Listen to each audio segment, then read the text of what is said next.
listen up. This is the Music Scene Podcast. I am your host, Dave Cudrak. Welcome to the very first of my podcasts that has a video component. The reason for that is because my guest today, Mike Estebrook, I interviewed him remotely, so we are not face-to-face. We'll get to that in a moment. I'm using a program called Riverside that allows me to record podcasts remotely, edit them all, in the suite and post them to all the platforms, as well as post the video version up on YouTube. It's definitely a learning curve. So some of the audio stuff might be a little wonky in this first episode, but I'm definitely working it out. And I'm looking forward to adding the remote capability so I can interview musicians outside of the South Jersey area and not have to be face-to-face. So we're still going to focus on a lot of the South Jersey musicians. The main reason why I created this podcast was to shed some light on the South Jersey musicians and the amazing talent that we have here. Every now and then we are going to sprinkle in some people from outside of the South Jersey area and get their perspective. And it just opens up a lot of possibilities. Exciting things to come. I hope you guys enjoy it. My guest today is Mike Estebrook. He is originally from New York, then moved to Georgia, and then Pennsylvania for a little bit. He is currently in New Jersey. He currently hosts an open mic at Broken Goblet in Bensalem, PA, as well as doing some of his own shows. Do get 2 performances at the end from Mike. Apologies, the audio on those are not quite as good as the conversation. But again, I kind of know where it went wrong, and I was able to fix it to the best of my ability. But going forward, the audio quality for the performances will be much better. But it's not terrible. It's definitely worth a listen. You'll go check out his stuff. Check him out on Instagram. Thank you very much. And here's my conversation with Mike Estebrook.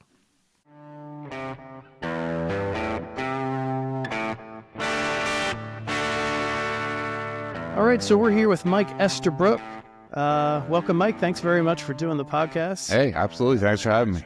Yeah, man. This is our first, 2 firsts, actually. We've got our first remote podcast, and we've got our first podcast that has any kind of video component to it. Up until this point, it's always been just audio and in-person, face-to-face. So thank you for being advances. My guinea pig for this one. Hey, we're making it work. I got things, mics and lights set up, and it's a whole. I'm rehearsing my studio technique. So I know you from. I think we first met. I think on Instagram. Started following each other. Yeah. And then I met you on at Broken Goblet. I think we met for the first time at Goblet Stock 9. I think it was a couple of years ago. That Broken makes sense. Goblet was having their anniversary party. And at Broken Goblet, you host an open mic that's spelled M-I-K-E. So why don't you tell us? Right, it's very clever. It's very clever. Yeah, we started. I've been playing at Broken Goblet since 2014. I got in with those guys when I first moved to Pennsylvania, and they were just looking for a person to be consistently every week, same kind of thing, same vibe. And I would bring different musicians in, but they wanted consistency. And I was new here. I didn't know anybody. So I was like, hey, I can be that guy. So I started doing that, and it's grown. It's evolved over the years. We were in the old place in Bristol, and I did that for about 7 years there. And it was just request night. It was just people shouting requests at me, and I would play whatever they yelled. We've made up games. We've made up different things. I brought different musicians in to play with me. And after 10 years, we were like, all right, what can we do now? Like, no one expected this to go this long. These vertical, these vertical gigs last a few months and then they go away. They move to something else. So for it to be going 10 years is crazy. So we're like, what can we do that's new? And before COVID, they had started doing open mic in the big room. And obviously that stage, with all the history it has and how great it is, it's a big draw. So it was doing really well. And after COVID, we were like, let's bring it back and try it again. And then that's when the shows really started picking up there. So now that big room is really just for touring acts and national bands and bigger stuff. So the acoustics are in the mixing room. We started doing open mic in there. So it's a different vibe. Like you've seen it, it's a smaller stage. It fits 2 people, not 6. Sound is different. The lights are different. The crowd is different. So and now there's so many open mics around. There's 10 years ago, you had to really know where open mic was to go to it. Now there's open mic in every town, almost every night of the week. Yeah, you can go anywhere. So it's hard to draw people to a specific place, but the Goblet vibe is different. I feel like they have still a really quality sound system in there. They have a mixing engineer, Jay, who's knows what he's doing and sits there with his iPad while you're playing and mixes. And that's different too. So it's been cool. It's been fun. And so we do an open mic every other week. And then in between, I still do my old request thing where I have different people come in, or I'll just play alone. And I have regulars there, people who come every Thursday. And they just throw requests at me and we go with it. We wing it. There's no structure at all. Yeah, what's this free drink thing you got going on there? You can send as many requests as you want. Lots of songs in my list to choose from. And if we decide to play 3 of your requests, we'll buy you a drink. So it encourages people to get involved, and some people send 1, some people send 3, some people send 40 in one night. You can increase your odds however you want to, and for me, it keeps it interesting because I don't have to then pick the whole set list every night. I'm going by what the audience wants to hear, and it's specifically that audience that night. And it takes my list of 1,400 and whittles it down to maybe 50 or 100 songs to choose from. And do you seriously have a catalog of 1,400 songs for real? Yeah, it's 20 years in the making and growing every day. That's impressive. Now, do you know them all by heart, or do you use a device? No. Yeah, I use an iPad. I can mostly nail out guitar parts, chords. For most of the songs, if someone yells something out, I can pretty much know what it was on the guitar, but I cannot do lyrics. Right, I hear you. So I need it. I don't read, but it's there to like start me off for each verse kind of thing. Some musicians look down on using an iPad and like you're supposed to memorize the songs, but okay, my memory only has the ability to memorize so many songs. So like, I feel like I'm limiting myself if I choose to do that. So yeah, I've always liked it. Yeah, no, that's awesome. I mean, if there are times, I use my phone at gigs when I get requests of songs that I don't know. You know what I mean? And I don't get too many requests. I'm not doing like a night where you're just taking requests, but occasionally I do get songs or requests. And yeah, I'll use my phone then to pull up the chords and lyrics. And, you know, if I've never played it before, it's most likely going to be a train wreck, but the audience appreciates me giving it a shot. Yeah, you can try it. Like, you just have to know the song a little bit, and then you can kind of figure it out. There's some songs where, like, if somebody requests something and I've never heard the song before, I can't do it. I'm just saying no. Yeah, you said you've been doing it for like 20 years. So have you been gigging for 20 years? Yeah, pretty much. I grew up in New York, but it really didn't play live when I lived there. We moved to Georgia in 2007, and that's kind of when I started playing. I started open mics and coming up the ranks and meeting people and just going out. I didn't know anybody there either. And the music scene there is so different because everybody just wants to be a country star. I, as not really a country music person, had a hard time there because all you get is Zach Brown and Zach Bryan and Luke whatever is of the day. All the Zachs. Yeah, all the Zachs. So I would be like, oh, I have an Alice in Chains stuff. I moved it to PA in 2013, I think. And it was such a difference in the scene that, like, in Atlanta, they would vet you. And even to get into a local pizza place, I had to go and audition and, like, Oh, really? had someone listen to me. And it was very difficult. It took me years. And then in PA, I kind of just would walk into a bar and be like, hey, I play music. Do you guys want to book a gig? And they were like, okay. So it was very different. But I did some duos there and just came up and cut my teeth learning the guitar. And I didn't really even sing when I first started. I was just playing guitar. And then we moved to Jersey 2021. So even though it was only like 20 minutes away from where we were in PA, it's like a whole different vibe. I'm establishing myself almost as if I was a beginner. You move to a different area, even if it's 20 minutes away, and you're starting over pretty much again. So your move from New York to Georgia, was that like with your parents or wife or? My wife and I moved down there. We were just engaged at the time, but my parents moved down there. My dad for a job, and then we were just looking to get out of New York. It became too expensive to live in New York. So we're like, let's go somewhere where we know somebody at least. And we visited and it was nice. But the Southern culture is so different. Sure. And especially if you kind of grew up in New York. Yeah. We were like ready to come back up north, but we didn't want to go back to New York. So we settled on PA. My job let me transfer. Oh, cool. Nice. And we liked it there. We had a house there for 10 years. And when the market shifted with the housing, we were like, all right, it's time to sell. And we moved to Jersey. Okay. Very cool. How you liking Jersey so far? We like it. It's cool. We're in an apartment, which is a nice little like break from home ownership. Yep. It's nice when it snows and they just come and clean it.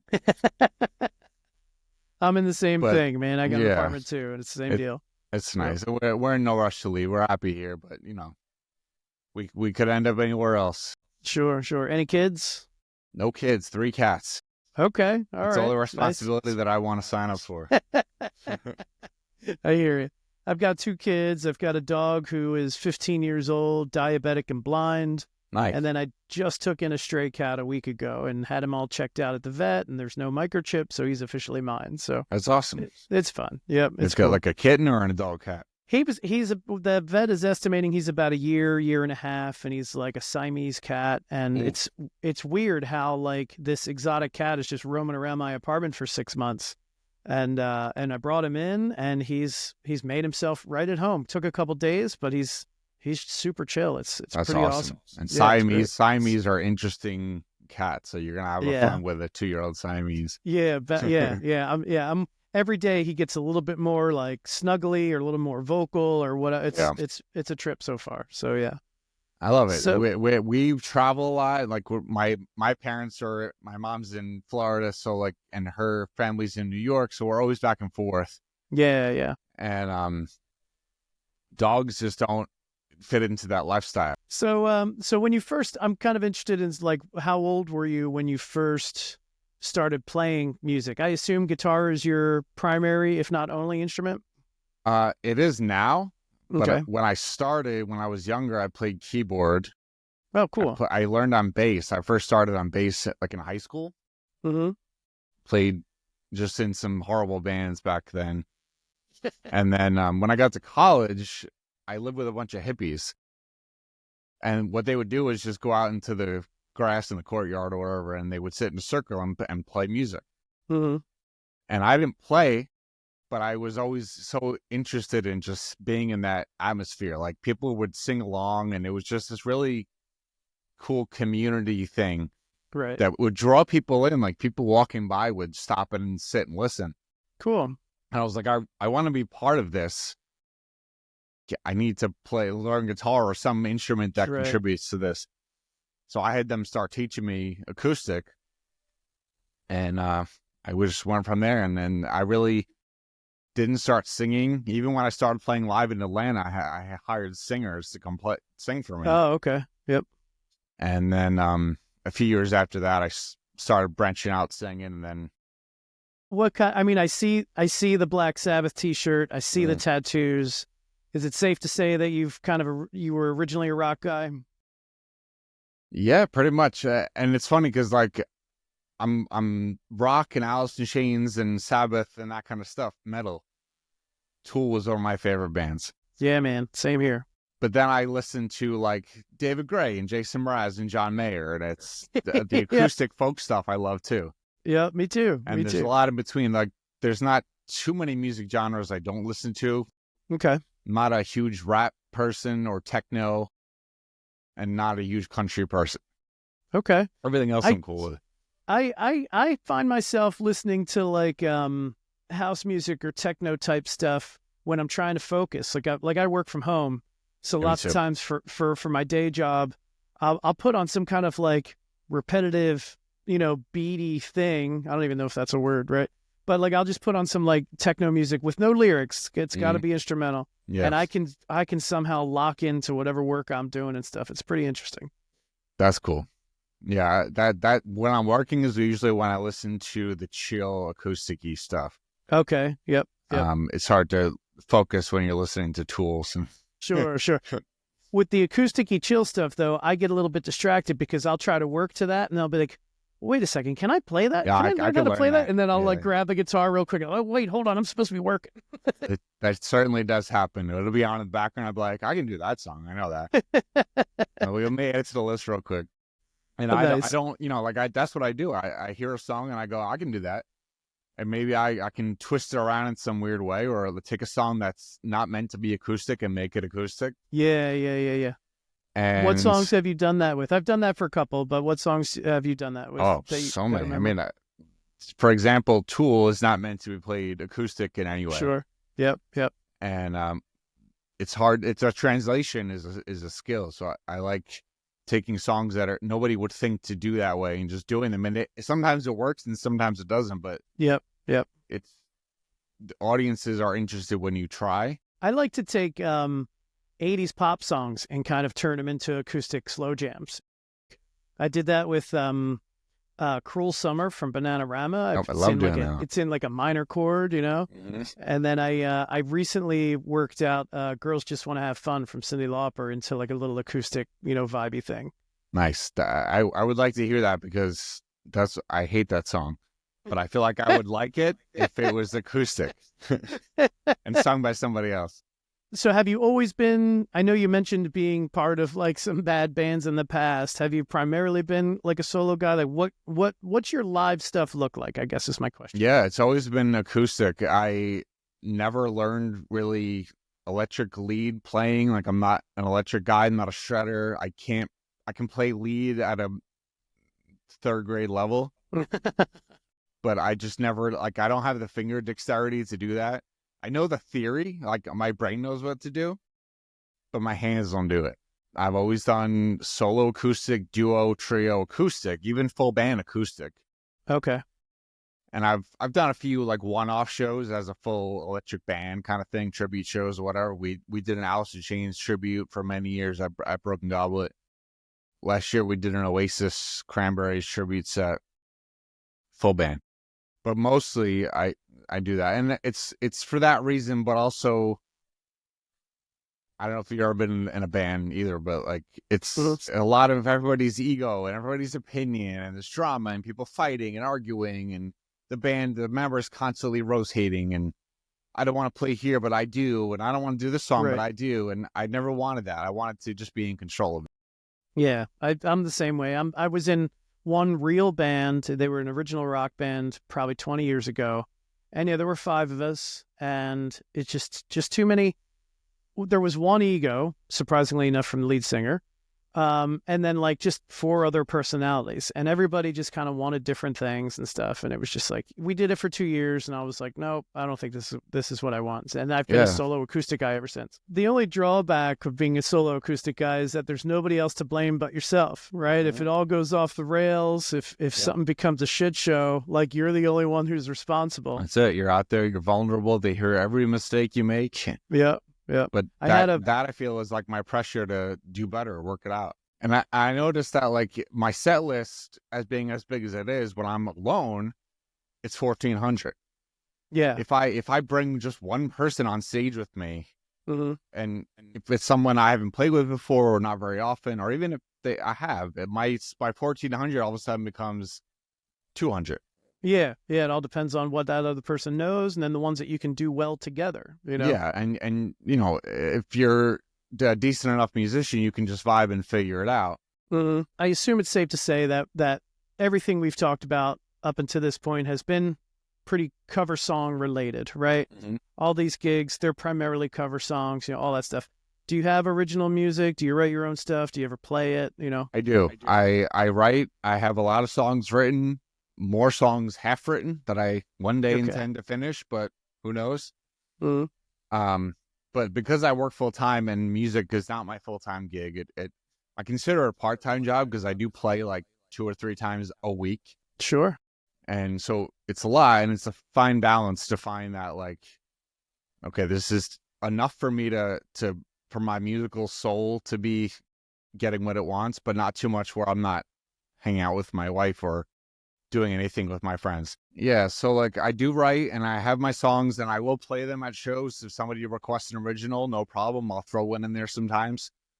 I just don't push them. It's never been my goal. I don't have this ambition to like be on the radio or be discovered. Like I'm not looking to be discovered. I'm cool. Yep. So like I'll play them, and I do love writing, but for me it's not like some songwriters have this thing where the faucet's always on and they're just getting ideas constantly, and they have a folder with 100 different ideas for songs. It doesn't work like that for me. If I'm going to write, I have to sit down and be like, all right, I'm writing, and force myself to do it. And the inspiration is not always there. I might have little ideas, but like, I just don't have that flood of inspiration all the time. I hear you. Yep. So like that, coupled with the fact that I have no ambition of fame or anything. And most people want, when they're out at a bar or a restaurant or a brewery, which is where I play. Yep.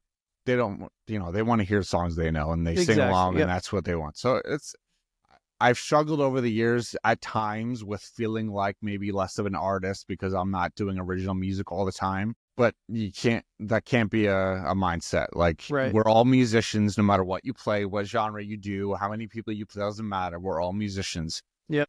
And I'm doing what makes me happy, what makes the people that I'm playing to happy, and I'm cool with that. I'm good with where I'm at, what I'm doing. So you just got to kind of shed that feeling of, maybe I'm not an original artist. Okay. Yeah, I feel that too. I think you and I are very similar in that. Like I've got like maybe 4 or 5 original songs released and 1 cover song released. And there are times where I feel like guilty that I'm not spending more time writing. You know, I'm like, oh, I really should work that muscle. And then there's other times where I'm just like, like it's just not, when it comes, it comes. Like I'll do it when it gets to it. Because what's the goal? There's got to be a goal behind it. Right. You can't exactly. Songwriting should just write songs if that's your passion. Cool. Mm-hmm. Yep. But a lot of songwriters, they want somebody to come to a show and be like, hey, you're amazing. You should come on the radio. You should do this. You should be on The Voice, whatever. I don't have that ambition, really. I don't want that. That's not my end game. I hear you. On my Instagram, I give whatever tips to musicians, and like, I do love a lot of your Instagram posts. They're funny. There's some voiceover type stuff, So if anybody listening wants to be entertained, go check out Mike's Instagram for sure. Yeah, I got into that a few years ago, just out of boredom, really. Just wanted to like do something, and then it became, I want to learn how to use equipment. I want to get this mic right and this interface that I'm using and the lighting. I want to get it set up right. And sometimes I'll be scrolling through and see like, oh, that's a cool video. That's a cool effect. I could do that. Yep. And twist it around to make it a musician thing. But it's me testing out something. It's testing out equipment. It's testing out an editing technique I just learned. So I'm learning video editing through doing all that. Yeah, sure. And then sometimes I'll throw in a cat video and the internet goes crazy. Well, that's a good reminder, because now that I've got a cat, I'm going to start putting a camera in front of him. Dude, it's nonstop content. All you got to do is like just put your camera in front of that cat, let him do something, and then post it. That's fantastic. So good. That's awesome. It's funny though, because I've never gotten like a viral video of me playing. Right. I've gotten viral videos of cats. I have a few cat videos that are like 20 million views. Oh, really? Wow. But never of me playing guitar. It'll never happen. Funny. So I know you mentioned when you were younger, you started on piano. Do you have other family members that are musical, or how did you start the piano? Yeah, my dad was a guitar player and taught me my first few chords. But I don't. There's nobody else in my family that plays. My family's very small, Okay. so keyboard was just kind of like my first instrument that I was interested in when I was a kid. And I played maybe through high school, like early high school, and then I was in the band. I played trombone in the band, but really Oh, that was okay. all just to get into the recording courses because that's what I wanted to do. I wanted to be Oh, an nice. engineer, and I went to college on a music scholarship Oh, wow. Nice. to be a recording engineer. And I got there and they wanted me to do 3 more years of general theory and sight singing and conducting and all the nonsense that they have you do. And I wouldn't have been in a studio till I was in my junior year.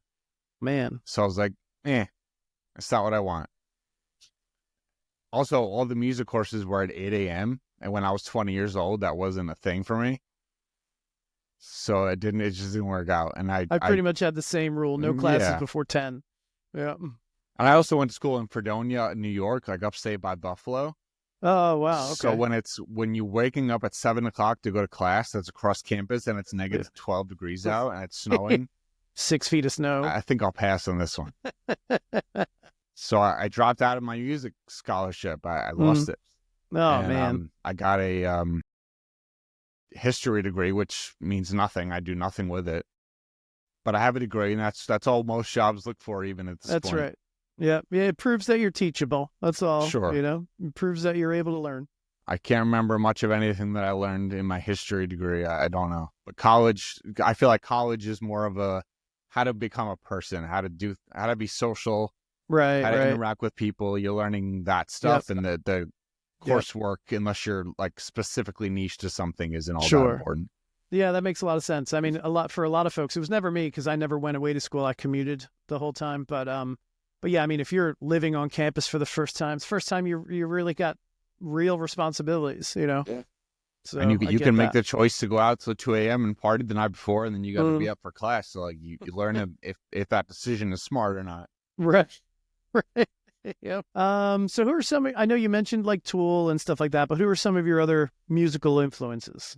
So my favorite guitar player in the world is Ian Thornley. He's the frontman of Big Rex. Most people don't know who they are, but he's got a voice kind of like Chris Cornell, who's another one of my guys.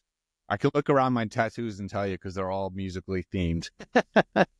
But Chris Cornell is kind of like my baseline for what I want to sound like. Okay. They're on an acoustic guitar with just singing, just one guy, one guitar. There's nobody better. Yeah, I agree. Yeah. And but also like John Mayer, who gets a bad rap for being who he is. Okay, right. But like, it's not Your Body Is a Wonderland. If you go listen to his trio or his jazz record, or like he playing him with the Dead, or like solo acoustic, he's so good.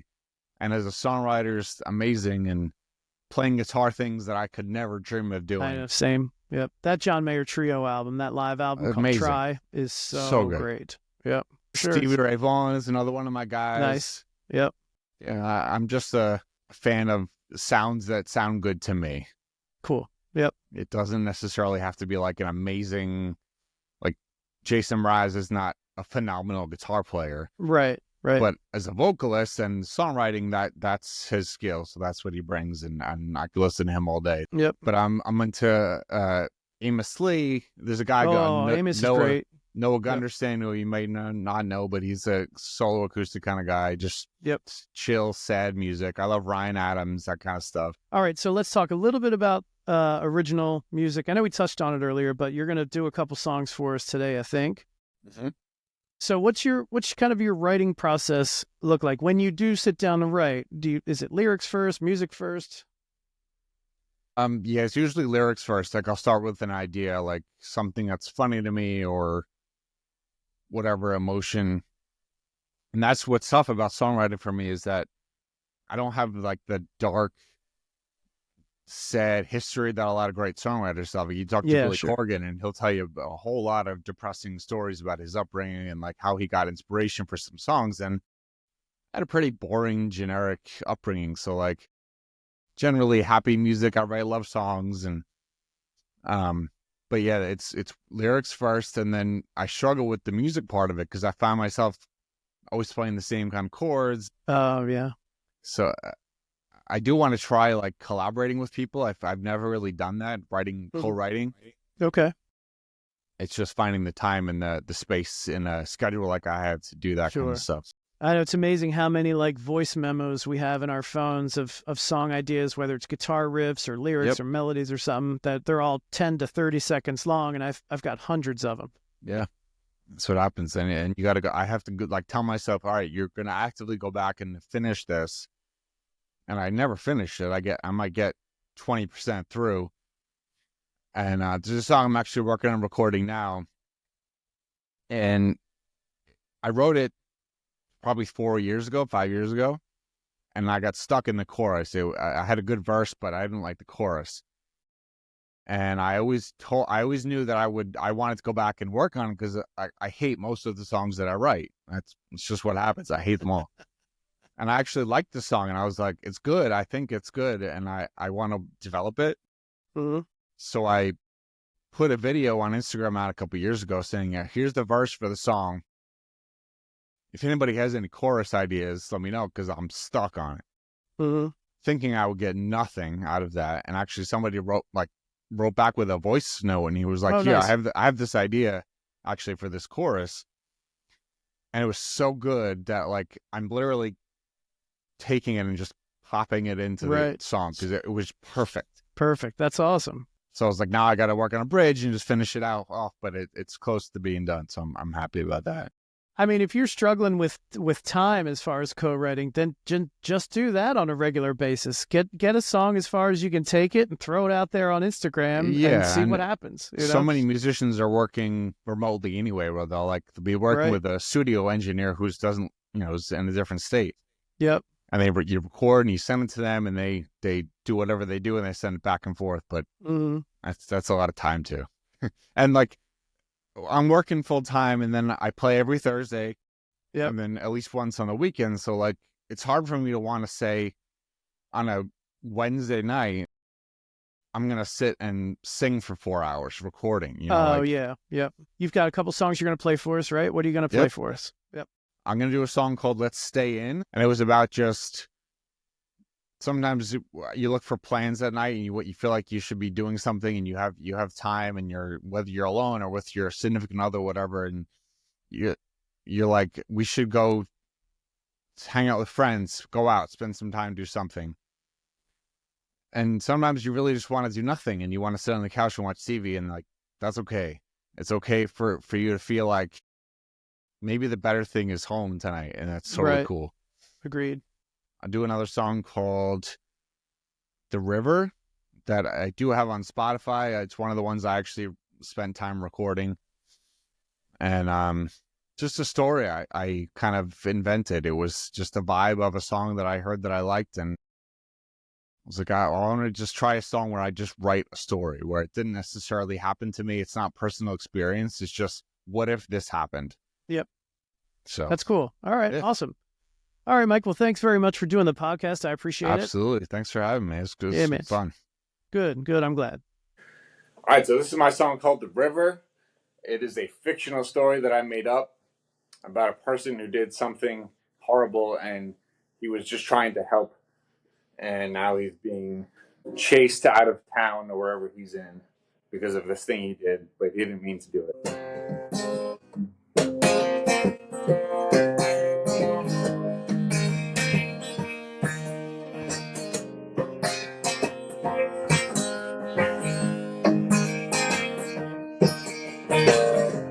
16 hours I went riding, thoughts of you rushed through my head. After 3 I had decided better off alive than dead. Started running from the lumber,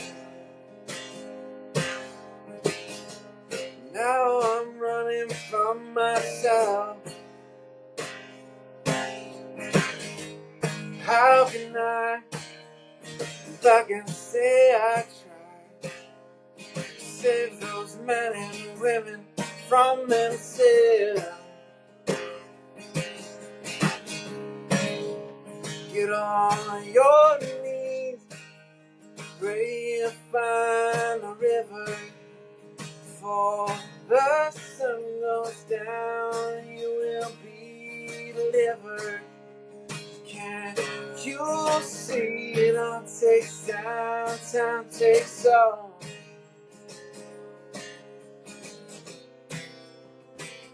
And time.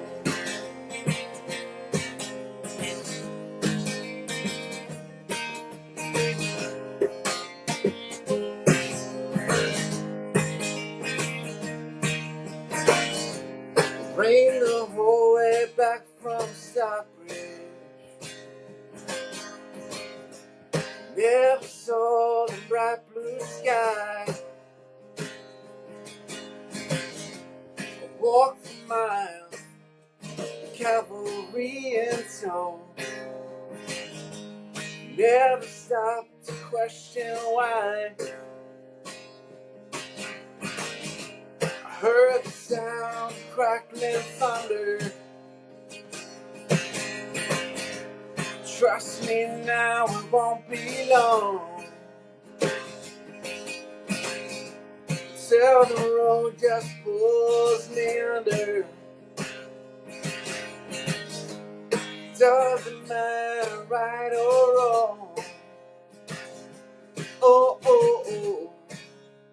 Get on your knees, pray and find the river. For the sun goes down, you will be delivered. Can't you see it all takes time, time takes all.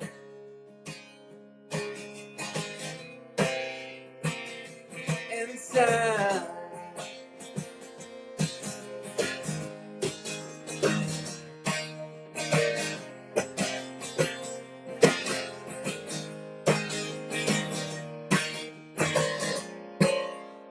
What is it I've done? Try to help someone, now they're chasing me away.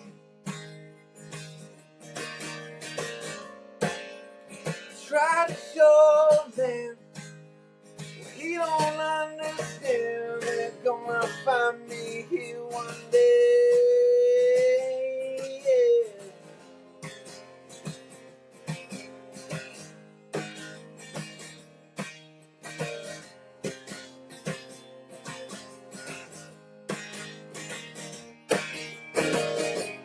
Guess I learned a worthy lesson.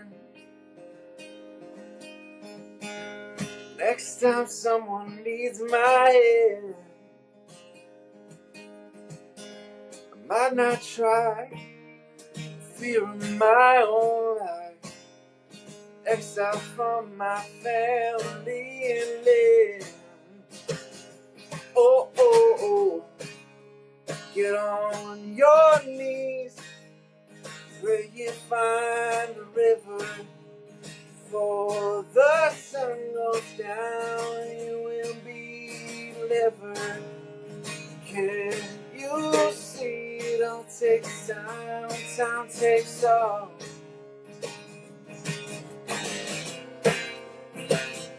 Inside. Pray you find the river. Oh, oh, oh. Pray you find the river. Oh, oh. Pray you find the river. Oh, oh. In time. So yeah, this is my song called Stay In. It's just about being okay with sometimes not going out when all your friends are trying to make plans and you're just excluding yourself, and that's okay.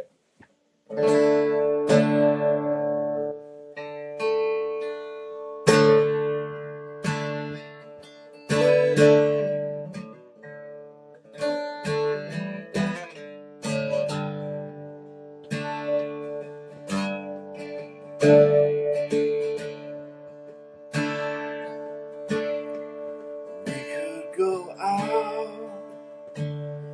friends want to party, we've already started to talk, so let's talk. Not on the town, dinner and a movie, we'd have one more story to tell. Oh well, we could stay home, drink till we're silly, we'll get started again. It's better alone, needs all the drama, just wanna be you and me. So let's just stay in.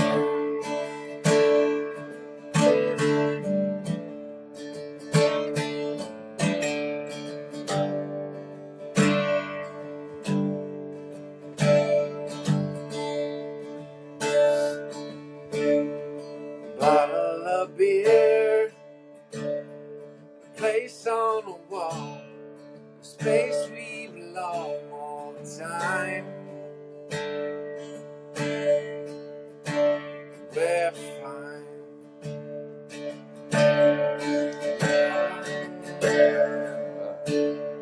We had a long weekend, each other will see in our dreams. They can wait for a while, so we could stay home, sit on the porch and we'll watch all the stars realign. Who cares what they say? Do what we rather. It's nothing that matters the time. Let's just stay in.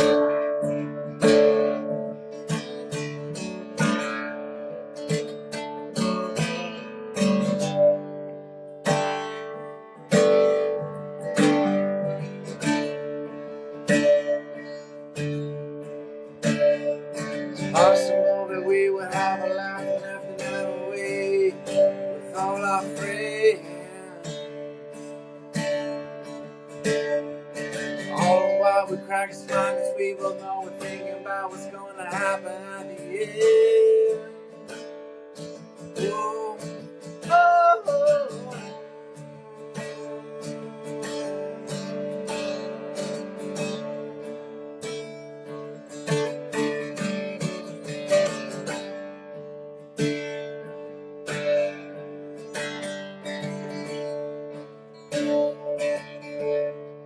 Baby, come here. Let's take a minute, sink right down in it. Think of our night. Let's do it right. Let's call all our friends, let them know we love them. We're not above them. We have to pass. Catch you next time. We could stay home, smoke till we're silly, we'll get started again. It's been way too long, we'll be together, doesn't get better than that. So stay home, needs all the drama, just wanna be you and me. So let's just stay in.